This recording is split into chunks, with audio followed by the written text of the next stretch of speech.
The Mafia Members Podcast.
Sorry. What is up, everybody? Time to get into our week one review. What a crazy game that was. So we'll talk about the week one against the Ravens, and we'll look forward to the Jets game coming up on Sunday, and kind of what I expect from the Bills in that one. We'll be doing a new I guess kind of a quote unquote a segment on the show. It's going to be called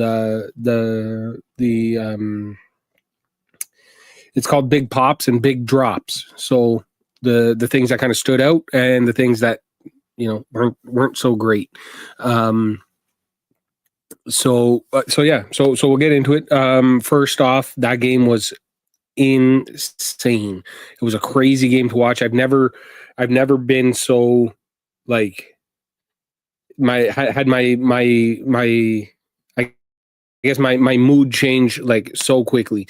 It was on the like literally at the drop of a hat, I guess is the saying. But I was sitting there depressed for three and a half quarters of football.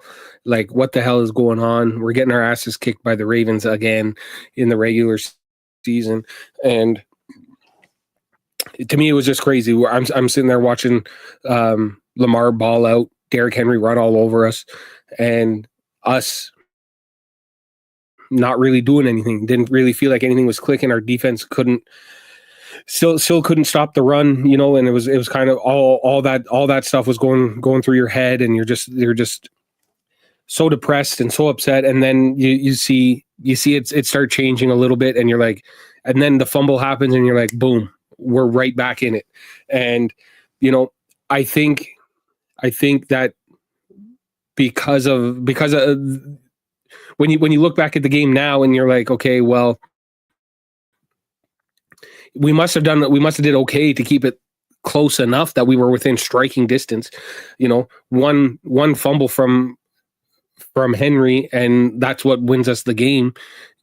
Maybe we weren't that far out of it to begin with, but when you're sitting there watching the game at the end of the game, you're like, damn, we suck, man. We suck. What is going on?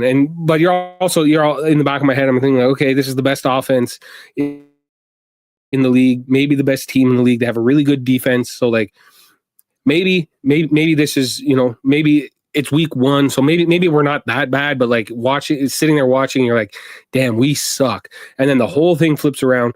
Josh Allen goes absolutely berserk in the fourth quarter. And you're just like, okay, we're good. We're good again, So I've never had it switch so quickly, just sitting there watching a game before. Maybe the 13-second game, but like in reverse, because when Gabe Davis scored the touchdown with 13 seconds left, I was going ballistic, and then to watch that go away in 13 seconds. So we got the reverse effect of it this week watching the Bills. And one thing I will say as well is, like to me, it's crazy that like we're already past this game. Like, this game is insane. It was the game of the week easily, game of the season probably. And like, it's one of the most exciting games that, even if you're a Ravens fan, it's still an exciting game to watch. Any average football fan is going to be like so excited watching that game. Crazy. I feel like we've moved on from it so quickly, and it's just like what do we like? This game should be appreciated way more than what's being done right now. And it was also one of the close games, maybe the only close game that I can remember, anyways, where we were in a tight battle, and I didn't have any criticisms of McDermott and handling the clock and handling situations. In fact, it was the opposite, and I think he did a really, really good job of managing timeouts. He didn't call a challenge that wasn't going to impact the game at all, like we've seen him do before. Call a timeout at the wrong time, or any kind of mismanagement of the game itself. I felt like he did a really good job of doing that. Taking advantage of Baltimore calling that timeout and getting everybody over and getting the field goal team ready and saying, okay, we're going out. Josh Allen's going to take a knee on this hash, and you guys got to get out there and kick a field goal in 30 seconds.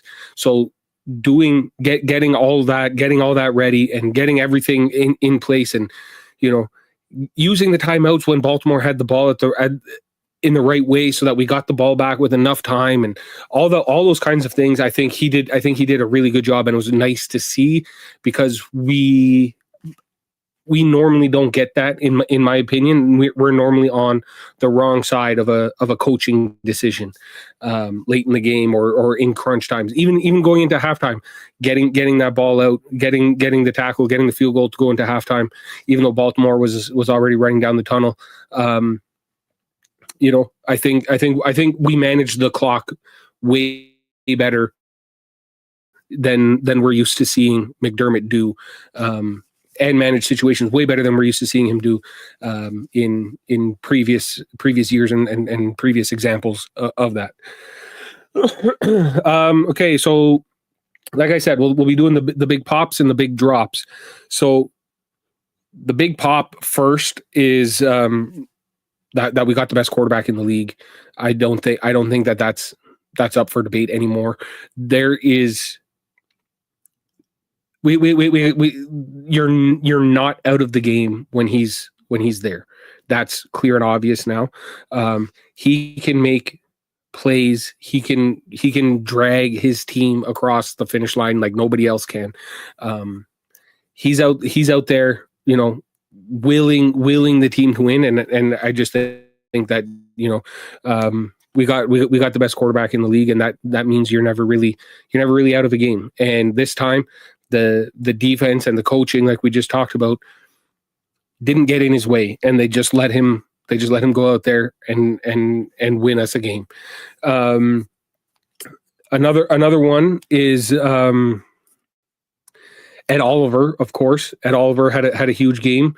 He was in the backfield a lot, obviously caused the fumble, but got a sack early on in the game, a couple tackles for losses, just what we needed to see from him. Wasn't very many positives on the defense, but he is the guy who stood out for me as having a good game. And then the last one that really, really stood out to me, especially down the stretch, was the Keon Coleman breakout season and the Josh Allen to Joshua Palmer connection. And like we talked about in our last episode, where we said the floor of the wide receiving room has been raised by bringing in Palmer and by having Keon Coleman take that next step, become a better wide receiver. And we obviously have Shakir. A healthy Curtis Samuel back in the lineup might make that look even better. And then of course you have James Cook coming out of the backfield, massive 52-yard almost touchdown there, and set up one of Josh Allen's rushing touchdowns. So I feel like just seeing the wide receiver room, as much hate as it got, and as much as it was a concern, I feel like it's at a point now where we're able to be like, okay, we can build on this. This is something that we can carry forward week after week and only get better and better and better. I think Keon Coleman ended up with 8 catches, 112 yards, and he got that deflection touchdown catch. So great performance from him. Came up clutch when we needed him to.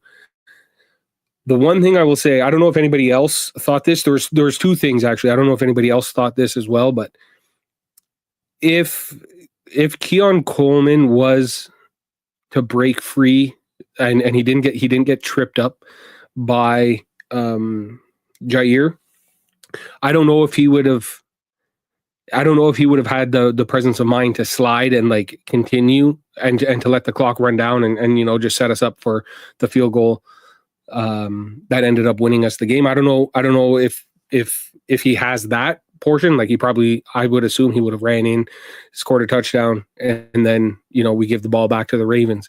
So in a way, I do kind of think it was better that he got tripped up and stumbled there, because I think we probably would have given the ball back to the Ravens.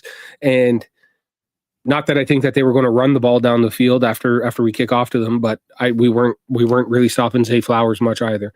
So I think in a way it's good that Keon got tackled there, because I don't know if he would have had the presence of mind to slide in and then just waited out for the field goal.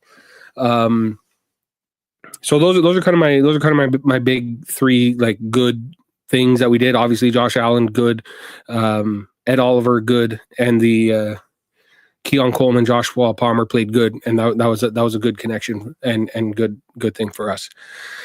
Issues. There is plenty of issues to talk about from this game. Number one, I don't know which one is a bigger concern for me, the safeties / defensive backs or our run defense, because both looked really bad. And again, we are playing the Ravens, so it is the best rushing offense that we're going to see all season, the best rushing team in the league. That's the best that we're going to get, and we didn't look that great. And now also going up against that, it opens up the passing game a lot for them as well, and that's what makes them such a dangerous offense. But that's part of I feel like that's part of the reason as to why our defense wasn't looking so great. But I got huge concerns at safety. Taylor Rapp was just, I don't know, like everybody knows I'm a Cole Bishop guy. I love Cole Bishop. I think we should have been playing him 100% of the time since he was drafted all the way until now. And we saw him get burnt against Nico Collins last year in Houston, where he made the wrong play, and I was like, even in that, I was defending him and being like, this is just a rookie. Let him make a couple rookie mistakes, and we'll live with it and survive, so that he's the safety of the future that we want him to be. But Taylor Rapp, I mean, I don't know, like he's almost the same as like DeMar Hamlin, where he's not like he doesn't take a good angle to go make a play. On the DeAndre Hopkins one-handed catch there, which was a crazy catch, I don't know if he actually caught it though, because if you watch and you watch the replay of it and see Benford's reaction, and even watching the play, you see the ball bounce off the ground inside his hands, and it flipped around inside his hands. So I don't know, maybe it was he already had possession for 2 steps and got into the end zone, so it would have been a fumble recovery inside the end zone, so still a touchdown. But I don't know. I mean, it was a great play, got called to catch, so whatever. But that was one that I was debating if we should actually challenge it or not, or if it just makes more sense for us to just accept what it is and keep it moving. But if you watch that play, Taylor Rapp is just like, he's like 20 minutes late, so he just wasn't. The safeties together aren't that great, for sure. I think like I said, I think we keep Cole Bishop and just keep waiting for him to improve, because you can see that he's good. He's got some skills that we need back there. But I don't know what happens when Max is healthy and he comes back at corner 2 opposite of Benford because I liked Dorian Strong. He did okay for a guy a 6th rounder making his first game in the NFL, starting his first game in the NFL. He did all right going up against the best offense in the league. So he did all right. I don't know if he's got my hope and what I would like to happen is that he's got some experience playing safety, that we can shift him to take out Rapp, and we have Cole Bishop, Strong, Max Harrison, Teron Johnson, and Christian Benford, and I think we roll with those guys. I don't know if that's actually possible or not. I don't know. Maybe we have to see what Jordan Hancock's what he's about. But something has to happen in that defensive backfield for us to get wins, because this would, like, all things considered, this was definitely a lucky win for us. So we can't rely on that strategy to pay off for us every single week. So something's got to be done. The other negative I had was, surprisingly enough, the linebackers Milano and Bernard. Like, where I don't know if I heard Milano's name be called once. I don't know if I saw one play from Terrell Bernard. It just seemed like they were just getting caught up in the mix, and they weren't able to go and impact a play, and we would see Derrick Henry break it outside and run 50 yards down the field. So those guys, I obviously have all the faith in the world. I think both of them are both underrated players in the league. And if we get a healthy Matt Milano back for a full season, that's kind of one of the things that us Bills fans have been wanting for a long time, is to get a full healthy Matt Milano season. So I have all the faith in the world that they can step up. It was definitely a concern during the game, but I have faith that those guys will turn it around. So I'm not as concerned with those with those two, but it is still a concern. And then the last kind of concern, I guess, that I have was the play calling in the first half. I don't know how many times we have to see a screen pass to James Cook that goes for half a yard before we make a change. Apparently it's 3.5 quarters we have to try that for. We have to try that for 3.5 quarters to know that it doesn't work. So I would like to see Joe Brady get into, we saw it on the first drive, like, hey, throw the ball to Dalton Kincaid down the middle, like, let him run a seam route and throw him the ball. Why did we do that for a touchdown on the first drive and then never again until there's 10 minutes left in the game and we need to score two touchdowns, and now we're slinging the ball all over the place. It's almost like he forgets who the quarterback is and like wants to do this like offense that like isn't producing anything, and he's sticking to it, and we're like, bro, it's not working. Change it. And then as soon as he changes it, it starts working. Our offense starts clicking, and Josh throws for 250 yards and a touchdown in the fourth quarter alone. Like, I don't understand. The play calling was driving me nuts. So I feel like there's everybody can improve. Like even Allen can improve. He wasn't unreal in the first half. There's things and that's obviously week 1, and that's getting to know your new wide receivers and stuff like that. But he like everybody on the team has an area in which they can improve on for sure, except for Matt Prater, because he was perfect that game. So shout out to him coming in on Thursday, signing with the team on Thursday, doing a walkthrough, and then going out there and being perfect on field goals. That was pretty cool. Pretty cool to see. So that's pretty much my thoughts on those are my biggest issues that we got. Overall, the big takeaways from the game is it's a huge win. It's a win that can kind of, bond the team, and kind of all these new guys who are new in the locker room they all got to experience what the true Bills Mafia experience is like. And you hear them all saying it now, like Palmer saying, I love it here. Everybody just being in awe of what it's like to play in Buffalo and play in Highmark Stadium. And so that was cool. That's encouraging. That's a win that can kind of galvanize a team together, even though it's only week 1, but that's going to set us up for the next few weeks of being like, we can get this if we continue this momentum and keep this ball rolling. Like we're going to be tough to stop. It's in a I guess, if needed, in a worst case scenario, we have now a tiebreaker against Baltimore. So playoff seeding wise, it's huge. I said it before this season. I hate that this matchup is a week 1 matchup. KC and Baltimore had to do it last year as well, and Baltimore lost on the Isaiah Likely toenail being out of bounds. And I just hate that a week 1 game can have this level of, impact. So say now we both go 13-3, or sorry, 13-4, and now we're battling for the first in the conference, and now we get home field advantage. Great for us. Sucks that a week 1 game means that much. You kind of want to have these, the Baltimore, Kansas City, Cincinnati. You want to have those games.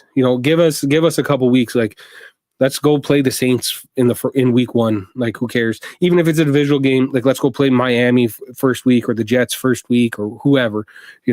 I'm more okay with that than I am with the Baltimore, Kansas City, Cincinnati, these teams that you think potentially you could be battling with them later on in the season for playoff seeding. I hate that it's a week 1 matchup that's going to determine that.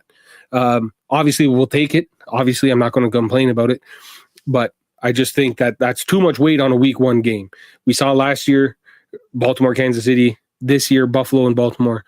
Like, how crazy a week 1 game can be. And I just feel like that's too much riding on a week 1 game when you're not even sure what's going on. So it is nice that we have the tiebreaker against them, but I would have liked to have saved that for, have that matchup be week 4, and, and then we're good. So that's kind of my big takeaways. It was a huge win, obviously super exciting. The game of the year, best game, one of the most exciting games I've ever seen. That's pretty much it for the week 1 review. So now we go on the road.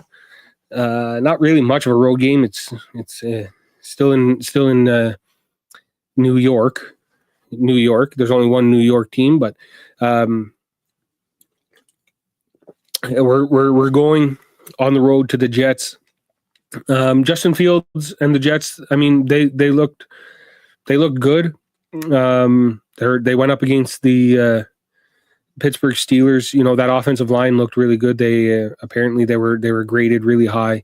That tackle didn't even really allow a pressure, and he was up against JJ Watt. So that's we got our work cut out for us if we're trying to get pressure on Justin Fields. But that being said, I think that the Jets are like a much worse version of the Baltimore Ravens, where they have this mobile quarterback and they're a run heavy team.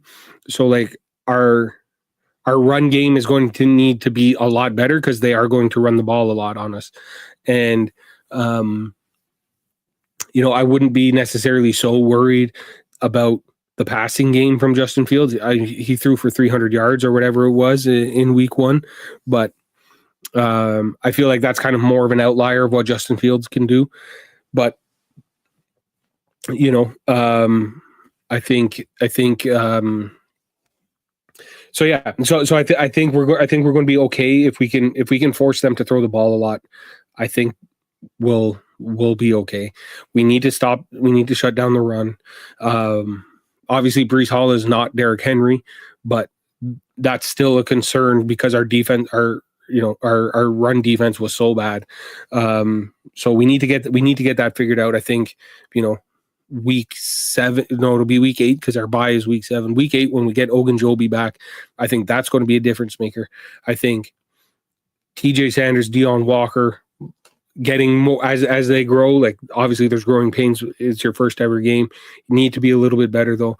And if we get a good game out of Ed Oliver, Greg Rousseau, Joey Bosa, we'll be okay. Joey Bosa just got to learn that contain, which I was surprised he didn't.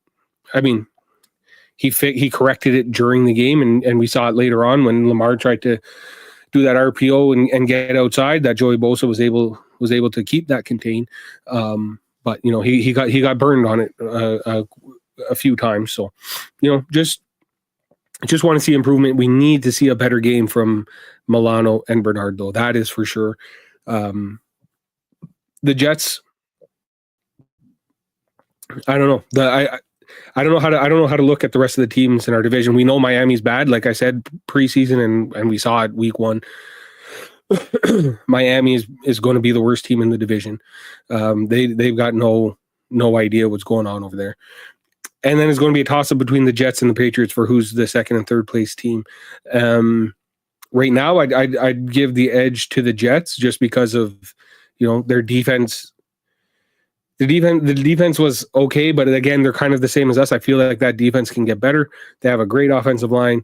I'm always a firm believer in the teams that can run the ball and stop the run are going to be, they're going to be the teams that are in there and can battle in any field, any condition, any game, any location. They can be there and they can battle. So I'd give the edge. I'd give the slight edge right now to the Jets to be the second team in the division. So it's going to be a tough battle for us. I don't think we should be taking them very lightly. But I just think I think they're going to have a hard time stopping our offense. Their defense is good on paper. It's good. We can wait and see how they actually do. Aaron Rodgers put up 34 points or something like that. It was a 34-31 win or something like that. So I think their defense is okay. I think we'll be able to score some points on them. And I think it's just a matter of how our defense can stop their offense. Again, they're a Ravens light, going to be running the ball, run heavy team with a mobile quarterback. So a lot of the same concepts that we are trying to put in for Baltimore, we should be able to keep that same kind of script as to what we want to do and apply that versus the Jets and hopefully be a little bit more successful with it.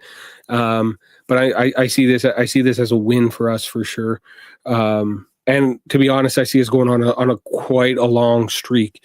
There's a really good chance that we go we start the season 10, 11 and 0 or something like that. Because after the Jets, we got Miami, we got the Saints, then we got Pats, but we're at home, so I think that's a win. Atlanta, I think, is a win. Carolina I think is a win. Kansas City, we beat them usually in the regular season. I would be okay losing to Kansas City in the regular season if it flips the script, and that means that we beat them in the playoffs. Kansas City win, Miami win, Tampa Bay win, Houston win, Pittsburgh win, Bengals win. Pats on the road is the next time that I see a loss for us is the Patriots on the road. So, and that's week 15. There's a chance that we could be 13-0 almost. I had originally predicted the Baltimore game to be a loss, so I figured our 3 or 4 losses that we would have this year, one of them is not on the board anymore. So that's kind of how I see our team going, and that's kind of where I see it heading for the rest of the year. So with that being said, I'm out. Gotta go tuck in for the night, but as always, go Bills. And we'll be back some point next week. We'll review week 2 and look forward to the Miami game. And go Bills. The Mafia Members Podcast.